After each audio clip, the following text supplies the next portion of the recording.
Matapos ang higit isang taon, nakauwi na sa kani-kanilang mga pamilya ang 17 Filipino seafarers na dinukot ng Houthi rebels sa Red Sea. Pagtitiyak naman ng pamahalaan, magpapatuloy pa rin ang kanilang tulong sa ating mga kababayan na nailigtas mula sa kapahamakan. Si Denise Osorio sa sentro ng balita.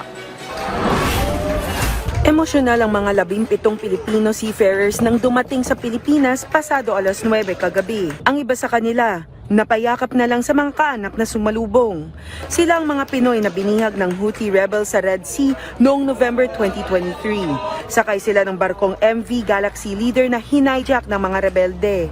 Bukod sa kanilang kaanak, sumalubong din ang mga kinatawan ng gobyerno gaya ng Department of Migrant Workers, Department of Foreign Affairs, Department of Transportation, Department of Health at iba pa.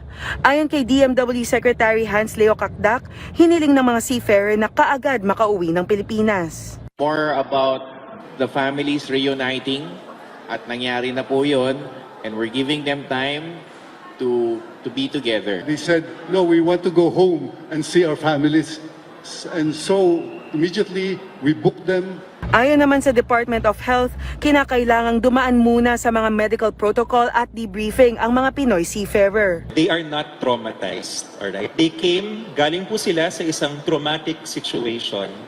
Ang ayaw nating mangyari is mag-develop sila nung tinatawag na post-traumatic stress disorder. Sinisigurado naman ng DMW ang ayuda at benepisyo na matatanggap ng mga seafarer sa kanilang ahensya. Continuous payment of what we call allotments, right? The payment of the salaries double in this case, no? All throughout the 428 days. So that's number one. Number two, we provided the necessary financial assistance to the families along the way. We flew everybody in to Manila to meet them personally, face to face. Education and scholarship, yes, that will be among the next round of assistance packages we will provide. ASEC Kiko de Guzman is here, is our reintegration ASEC, so there are also reintegration livelihood packages in store for them. Mananatili muna ang mga seafarers na makasama ang kanilang pamilya sa mga susunod na araw habang sumasailalim sila sa mga medical protocol. Una nang nagpasalamat si President Ferdinand R. Marcos Jr. sa bansang Oman dahil sa pakikipagnegosasyon nito para mapalaya ang mga nabihag na Pilipino. Denise Osorio para sa Pambansang TV sa Bagong Pilipinas.